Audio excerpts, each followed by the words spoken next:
Greetings, everyone. This is Payman Lorenzo, your host of the Leaders Without podcast. Today, for this episode, I believe 137 or 130. It's crazy how fast we're getting to 140. It was not long ago I reached 100. It was about 15 months I started this podcast. Incredible journey. Today, I have a wonderful guest, my new good friend from beautiful Australia, Tristan. We connected. I believe we connected about a month ago before Christmas, and we were able Yeah.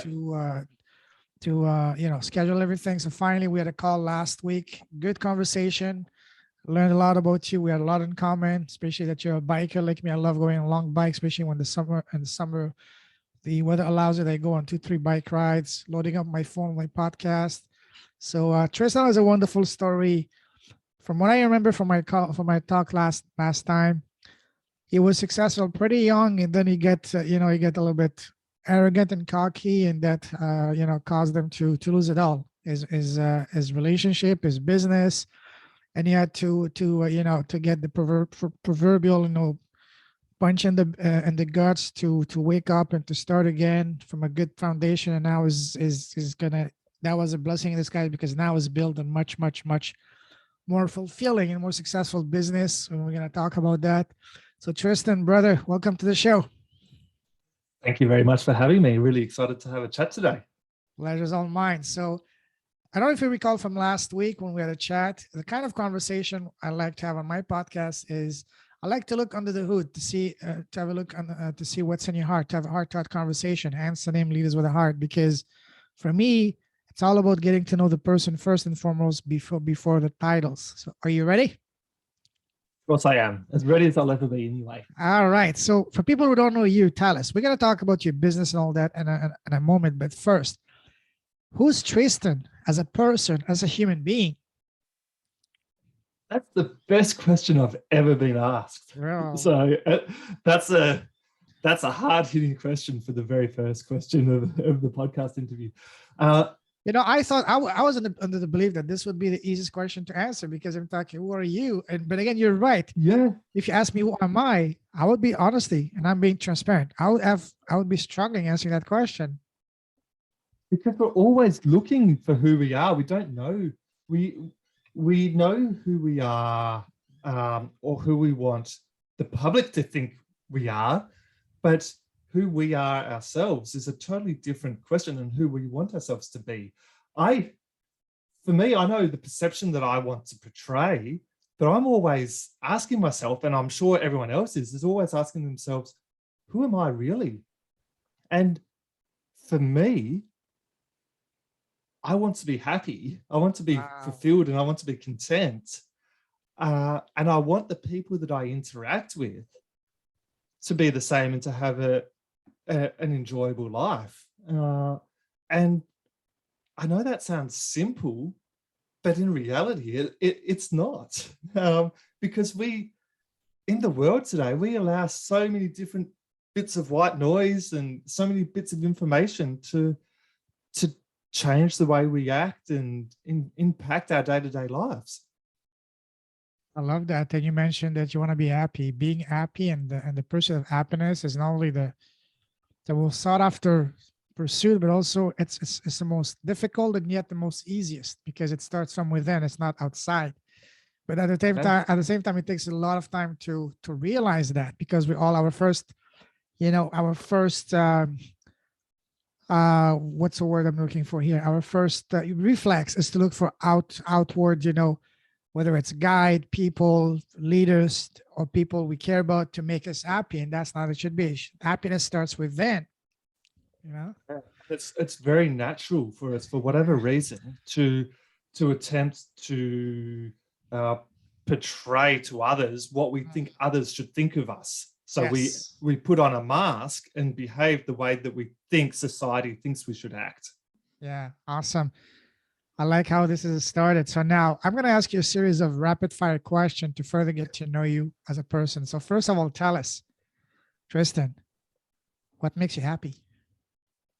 What makes me happy? It's right now, it's seeing my little guy, Emerson, running around with the biggest smile on his face and actually being present. How old is he? With Emmett, he's 2. So 2 and 4 months at the moment. The best so age. Just yeah, it's just seeing him smile and running around and growing and learning. So, and able to be present with Emerson and Aaron is the best thing. And then so that's the external bit. But then for me, it's actually riding and being out in nature and running. Yeah, absolutely. Wow. All right. Now, what makes you smile? Same thing. So, it making me smile is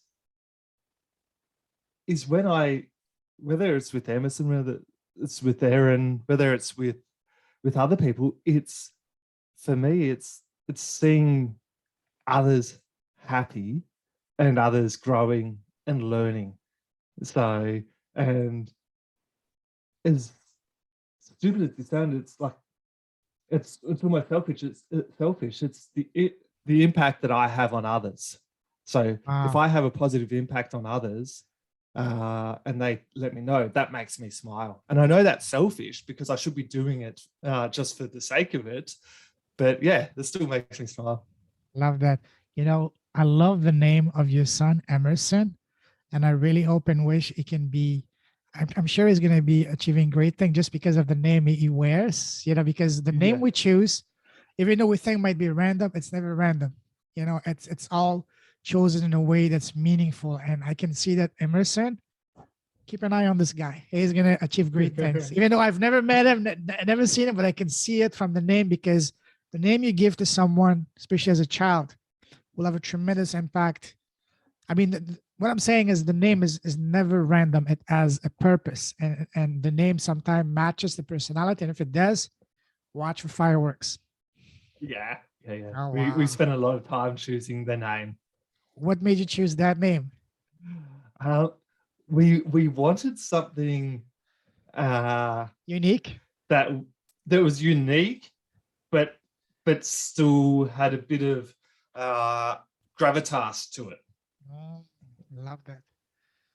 Are you Yeah. seeing anything unique and special about him other than him being your son and your wall? But as far as qualities or anything already, are you seeing anything or glimpse of him? I don't know if it's unique or not. It's just so curious with everything, and Oh, I'm that's sure amazing. lots of toddlers are, but he is super curious. Oh yeah, that's a great start. Absolutely. Wow. Mm. Now we talked about happiness. Now let's take the happiness a couple of notches even higher. What makes you come alive? What makes your heart sing? Ah, geez, you're asking the bloody good questions today. What makes my heart? Um,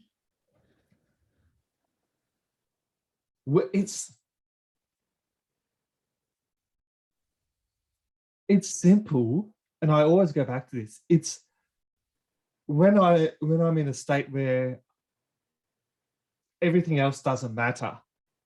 So, like for instance, when we can park what's happening in the world, when we can park what's happening in business, and when we can be truly present and truly engaged with the activity that I'm undertaking, or whether it's by myself running or whether it's with friends at dinner, it's the or with my family. It's the ability to be truly present and 100% engaged in the moment. And if we ask ourselves this question, it's really hard to be 100% engaged in the moment. But when we are, that is when we're happiest. Wow, love that. Now, on the other side of the spectrum, what makes you sad and angry? You know what? I don't get angry. I get this feeling, this vibe, because I can see from just the way you talk, you're always smiley, always, and I can see maybe not always in a good mood. I can see you being the kind of guy that is very hard to make you sad and sad, maybe not, but angry, because I can see Yeah. it's against your personality, probably. At least that's the vibe I'm getting from you. The way I see it is everyone's different. Yes. Everyone does things in a different way. Mhm. Everyone's got a different understanding of the world or business or life. And we've all got different talents. So we need to accept that things can't happen the way that we want them to always. And when we accept that, we can we can let things go. Sure, it's okay to be disappointed. Sure, it's okay to be sad, but what's the purpose of holding on to those emotions?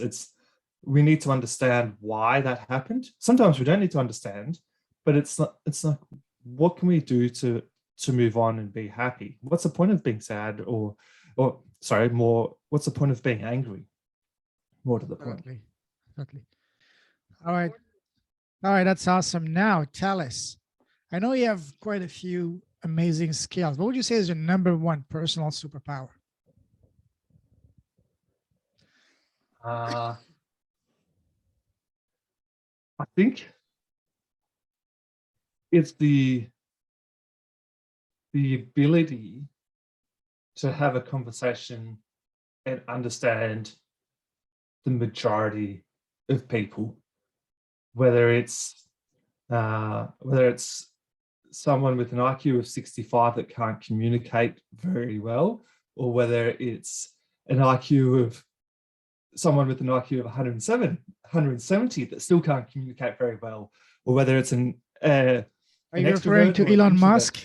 Because it's not easy to follow him, sometimes. Correct. Yeah, he's got a high IQ, but he doesn't necessarily have the highest EQ. And also, I'm pretty sure he came out recently and said he's got autism as well. So people it's either autism or Asperger's. I can't remember, and I apologize for people that either have autism or Asperger's, that I'm confusing the two. But yeah, so for him, it's not necessarily easy to communicate as easy as your typical person that doesn't have autism or Asperger's. So for me, my superpower is that I can engage with majority of people and progress a conversation and help. That's important, because being able to connect and speak the language of the person you're talking to at a level that they can relate and connect, that is golden. If you can do that, the world is your oyster. Yeah, that's it. So you can walk into the boardroom of a Fortune 500 company and talk at their level, and then walk out down the elevator, down the street, and talk to the homeless person around the corner and help them too. Absolutely. Wow, that's awesome. Beautiful. Well done. Now, let's move forward. You love traveling, right? Of course. All right. Not to mention that we haven't been able to travel for 2 years. But yes, I know. So yeah. what would you say was the very first trip you took? Okay, my adult life, internet. Okay, my mind automatically jumped to first international trip. But you didn't say international trip. I'm assuming you referred to international trip. I mean, you're the star of this show. I'm the host. You can take whatever you want, whether it's your first international trip, your first trip as an adult, as a kid, as a teen, the first big trip, the first memorable trip. I mean, it's about you. You're the star. Yeah. So I'm going to go with my first thought, which was my first international trip as an adult, not as a child. But I got my passport when I was about 22 or 23. I'd had a passport as a kid and then it expired. And we went to Mauritius with my now ex-wife. So went to Mauritius and walked with the lions and explored that country. But what's really memorable for that is every year since then, I've been overseas for my adult life every year, except for 2021. I couldn't get overseas. So the 2023, you'll have a lot of catching up to do, my friend. We all have, absolutely. Yeah. Yes. Definitely. So yeah, Mauritius was an amazing, amazing country to visit. A lot. It's not on a lot of people's radars, but I definitely recommend it. Yeah. What's the first place you will go as soon as you can travel again? Um, that's a really good question because unfortunately in Australia it's a lot harder to get around at the moment. We can. Do you need special permit to travel outside of Australia or? Uh, no, not so much now.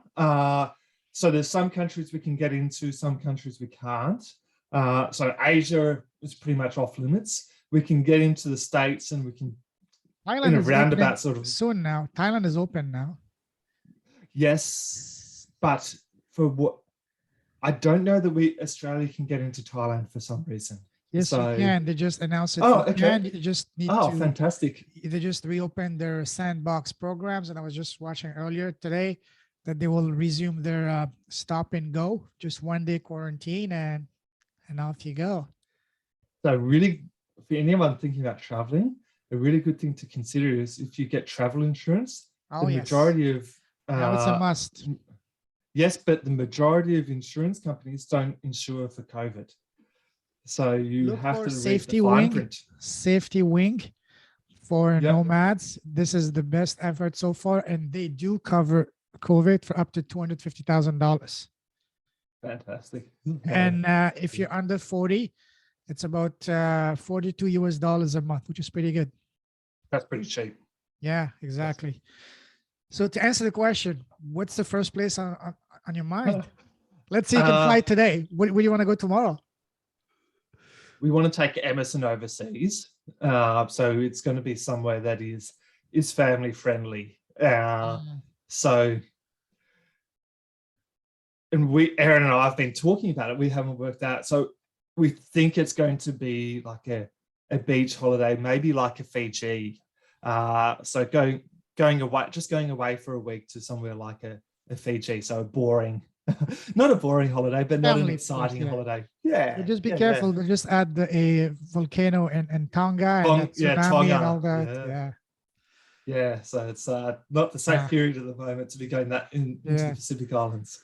Yeah, awesome. So now let me take you on a different type of traveling down memory line.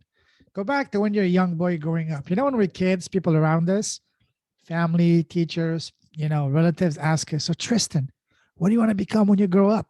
What was your answer back then as a young boy? Yeah. So as a young boy, I was always thinking of making up my own job. And so I'm talking about work as opposed to career, as opposed to life. But when I was thinking the job I want is, I wanted to be a boat architect a houseboat architect of all things. So because I think it's because I like designing things, but I also like freedom. So were you the typical entrepreneur guy that a 5-year-old, you had your own lemonade stand and all that?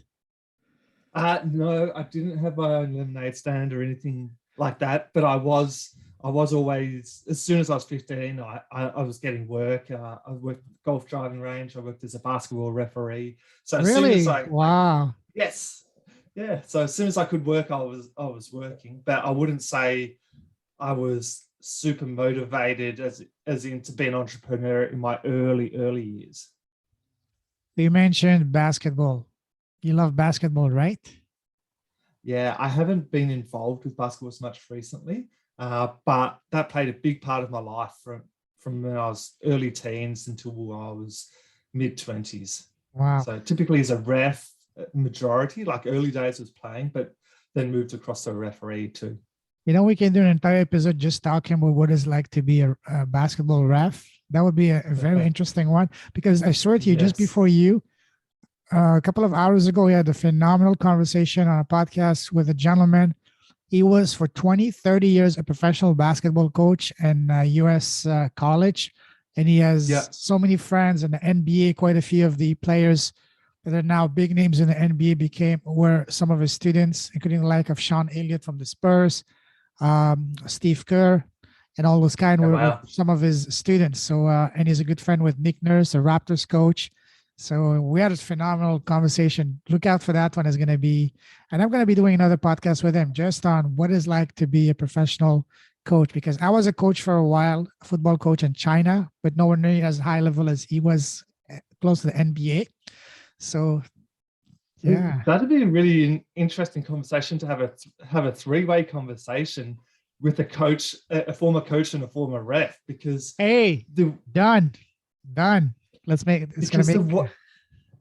the way people are treated, the way a coach treats a ref and the way a ref treats a coach, it says a lot about the person. And I learned so much around communication skills growing up, being a referee, and just how different people reacted to different situations. All right. I'm going to reach out and create a chat between the three of us right after this call, and we're going to make it happen. So let me just write this down. Fantastic. Make a chat for a podcast, three-way podcast. Okay.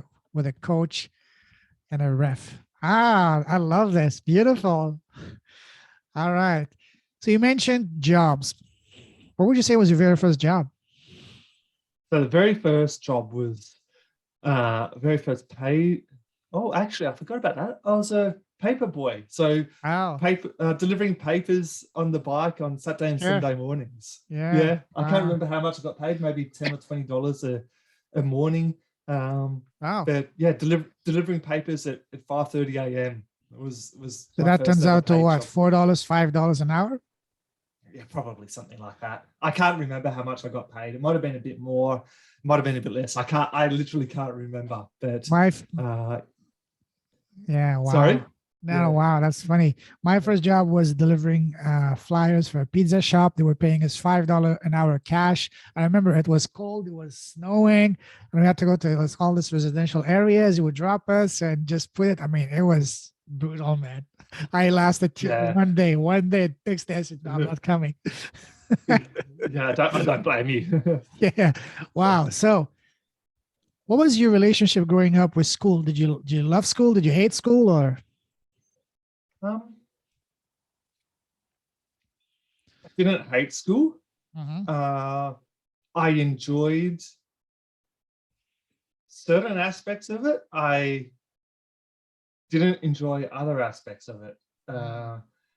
So it took me a while to learn how to fit in, because me personally, I'm an extrovert, and if people don't understand who an extrovert is, you can and you as a person don't understand how to interact with others, you can get on people's nerves. So I had to learn how to engage with people as an extrovert and not get on other people's nerves.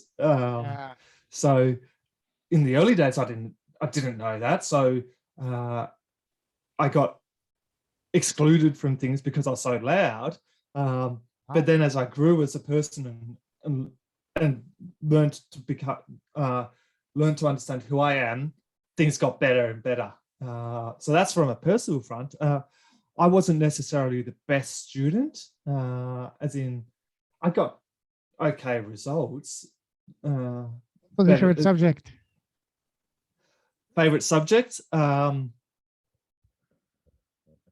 told myself it was physics, but it was probably, what was my favorite subject? Yeah, I like learning physics, but probably outdoor ed, and or outdoor ed, so outdoor education, or physical education. Okay. So physical ed is sport, but then outdoor ed is being outside and learning about the environment outside. So anything that's active. That's amazing. We don't have that here. Wow. Okay. Yeah, for me, anything that was active, I really enjoyed doing. So the sports classes, being involved in the sporting clubs at school. Yeah. And what was the one class you could not stand?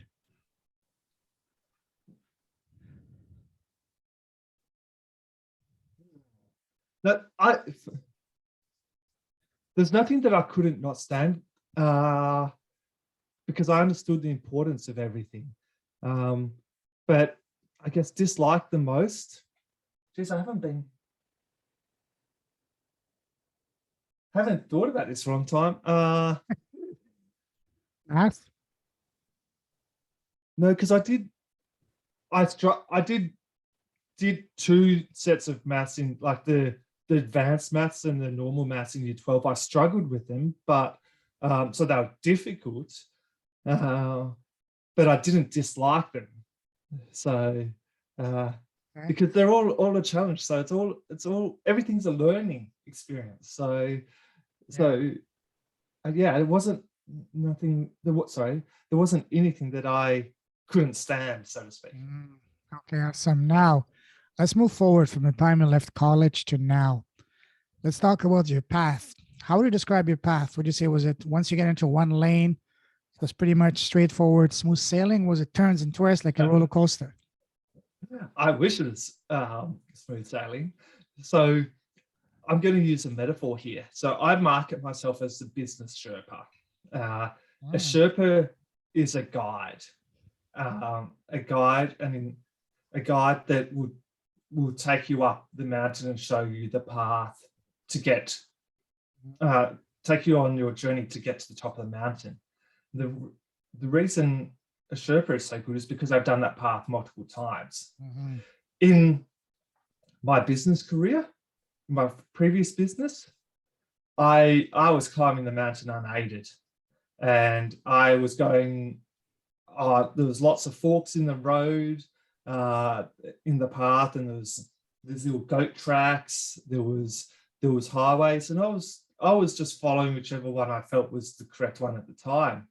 And often I would fall off the goat track. I would fall off the side of the path, off the side of the mountain. I would get back up, get on the freeway, hitch a ride, go really fast, then crash the car. So, and then I'd fall down to the bottom of the mountain, then I'd have to go back up. So I eventually got to the top of the mountain in my business journey, in my previous business. But there were so many times that I fell off the side of the cliff. So, and because of that, that's why I market myself as a Business Sherpa now, because I've been on that journey, and I know what it's like to fall off the mountain or to go down the wrong path. So I now help others go up the correct path and hit their journey hit the top of their mountain in the shortest possible way. So that's a roundabout answer to saying, no, it hasn't been a smooth journey with my businesses. Of that. And now looking back at them, would you say that you having had a tumultuous journey was a blessing in disguise, because not only was a lot more fun, but also you learned so many more lessons from it? Then if it was just one line, it would have been really boring. You wouldn't have been grown so much as a human being then, Yeah. So at the time, it wasn't necessarily fun, but absolutely. But now I'm happy that I've gone through it, because I've learned so much. And I feel that I learned that a lot earlier than many other people. So because I experienced these things potentially earlier than what other people would experience them. So and I'm able to share that knowledge now. So definitely I wouldn't change a thing, because it's helped shape who I am today. Yeah, and from what I remember from what you told me last time, and also reading your profile on a website, that would be worthy of a book, because you went through the highest of highs and lowest of lows, and how you bounced back. That's honestly worthy of a book. You're not the first person to say that. A couple of people have. I don't know that it's worthy of a book, but maybe that's just me. So maybe I should consider it and write a book one day. One thing that we all do, myself included, sometimes we take for granted something that for us is nothing special, but other people see in us as a tremendous blessing, as a gift. But for us, because it's second nature, we don't even appreciate it. So maybe that's one of those things, because you have such a beautiful story. Sorry, not only beautiful, but also inspiring story that sure, when it happened, it wasn't good. It hurt like a bee and all that, but the lessons from that are tremendous, And those are because I was just having this conversation with the coach, Coach Randy. He said, what is life? Life is a gift. We all have gifts in a way that the challenges we go through, it's for a reason, for us to grow and then turn back and take those lessons and share them with other people. This is the gift. This is one of the purposes we are here, each of us in life, to share our findings with others, not just for their entertainment, but for them not to make the same mistakes. So would you agree with that? Yeah, 100%. So that's because if we've got a duty, if we learn something, we should share that with others. So so that they can learn from us and not make the mistakes that we've made if they don't need to make those mistakes. Absolutely.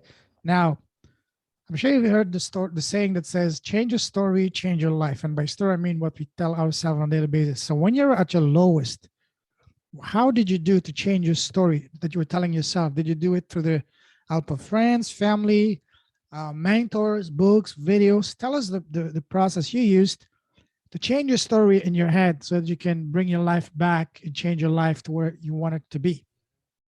So when I was running my previous business, I realized I needed help. So I went and got mentors to help get out of the hole that I was in.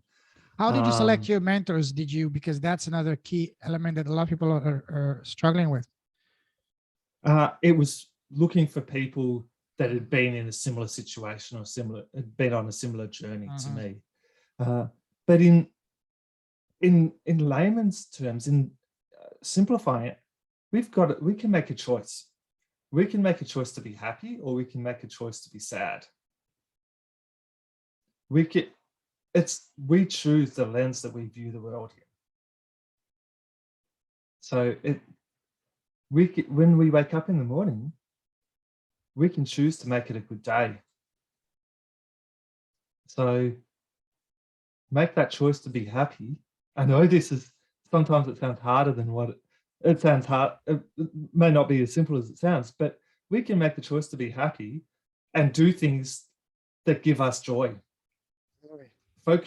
What we focus on is what determines our energy and how we act. So if we focus on negative things, we're going to have negative thoughts. But if we focus on good things, we will have good thoughts. Totally.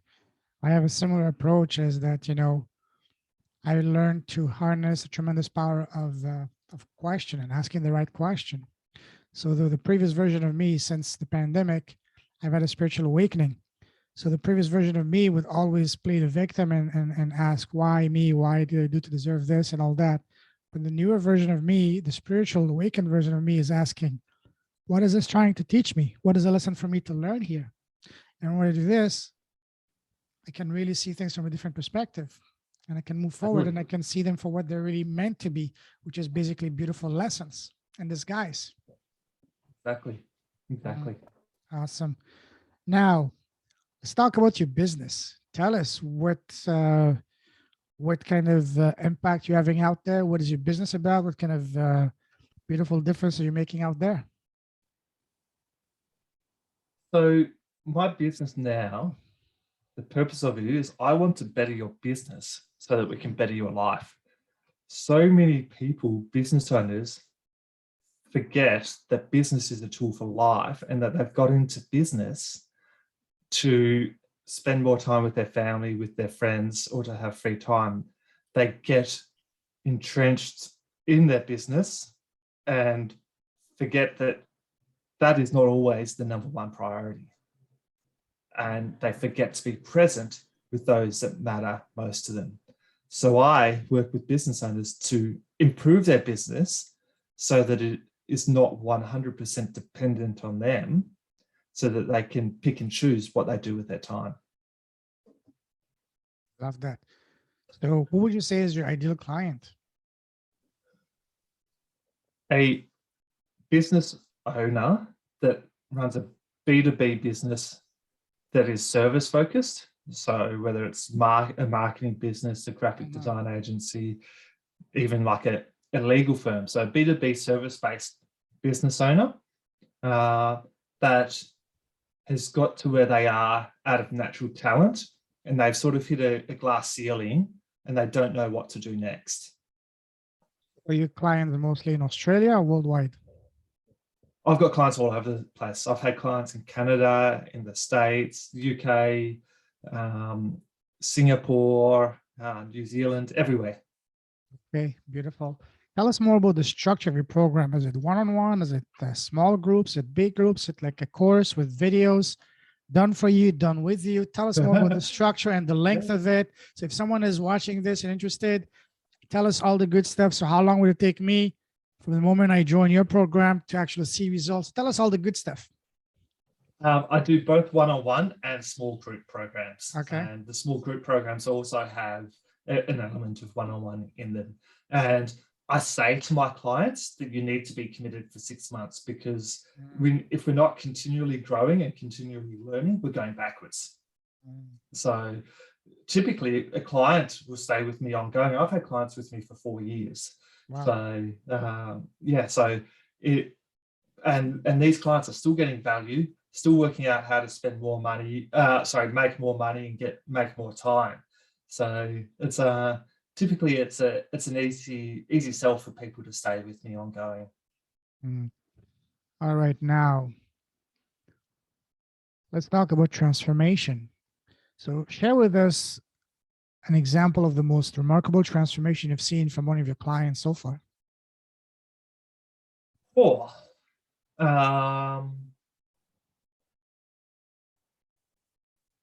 which one? Okay. I had one client that was working 50 hours a week and everything was going through him, and he was invoicing 20 grand a month. And then within 6 months, he was invoicing 15 grand a week. So he 3x'd his income. Wow. And he reduced his workload to 4 days a week and had staff delivering it. Beautiful. So he was able to spend more time with his family. Awesome. That's probably the simplest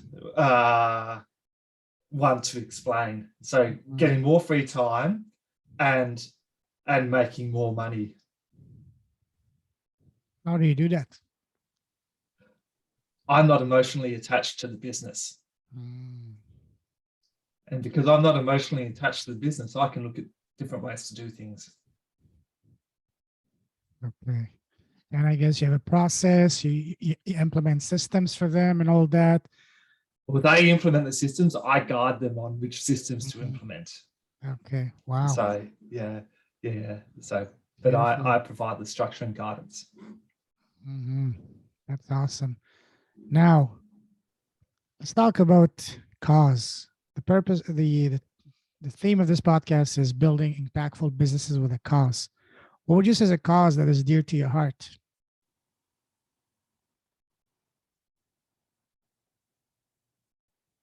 For me, and I've consistently said this, it's so many people get stuck in their business and forget to spend time with those close to them. So my focus is to better your business, to better your life. So my purpose is to help you spend more time with your family and with your friends, so you can be present. So that's a cause that I'm working towards. It's not a specific cause, but basically I don't believe that you need to be stuck in your business 24/7, or I believe that you can, being a business owner, you can actually switch off and it doesn't all have to go through you. All right. Wow. Now let's wrap things up. And let me ask you now to finish a series of rapid fire questions on advices. Ready? Let's go for it. All right. So what would you say has been so far the best piece of advice you've received? That you will always have a to-do list. And it will always be there tomorrow. So don't be afraid of not completing everything today. Love that. And now, what would you say has been so far the worst piece of advice you've received, other than get a job? Yes. Worst piece of advice. You know what? Every piece of advice is good because I get to filter it and put it and determine if it's good or bad, and look at it from a different lens or a different angle. So there's no specific bad piece of advice because it's all a learning, and you just apply it in a different way, or you're like, okay, this piece doesn't apply to me. I don't think it's good, but I'll make sure that I don't action that kind of thing. Love that. Now, imagine that you were blessed with a time machine and you can sit face to face today with 18-year-old Tristan. Knowing all that you know now, what would be the number one piece of advice you would give to him?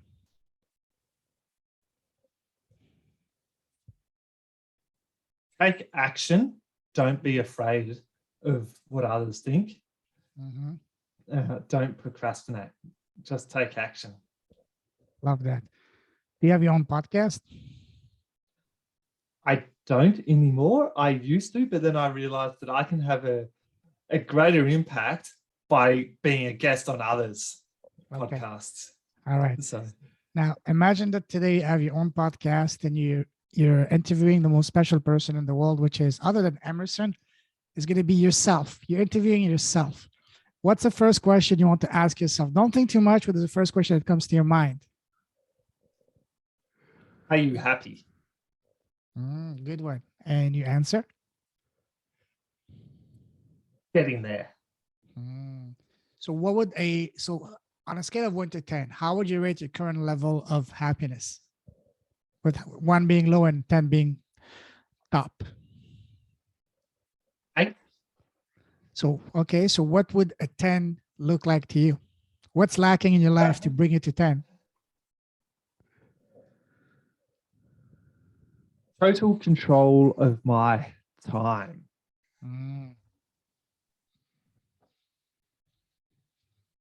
And what would you need to achieve that? Is there a certain level of income, a certain level of fulfillment, or what? Other than the world opening up and being able to travel again. No, so it's being able to choose what I do when I do it. So, and I'm on that journey at the moment. Okay. So it's about being able to choose what I do at 9 o'clock or 10 o'clock. Waking up in the morning, I can do whatever I want. And I think, I don't know that anyone can ever achieve that 100%, but it's working towards that.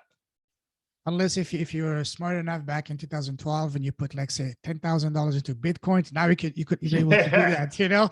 Yeah, exactly.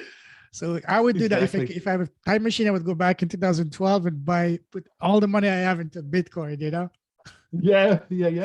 So yeah, or even go back 2 years ago and buy a bunch of Ethereums, you know, when they were like $200 a piece, you know? Yeah. But we can't do that. No, exactly. All right. Now, my favorite question and the last question I will ask you is, what is the smallest thing you've done that has had the greatest positive impact in both your life and business? For me, it's been starting the podcast. What about you, Tristan? Okay. The smallest thing that I've done that's had the greatest positive impact. And by small, I don't mean something small. I mean the one thing you've done that has a tremendous positive impact in your life.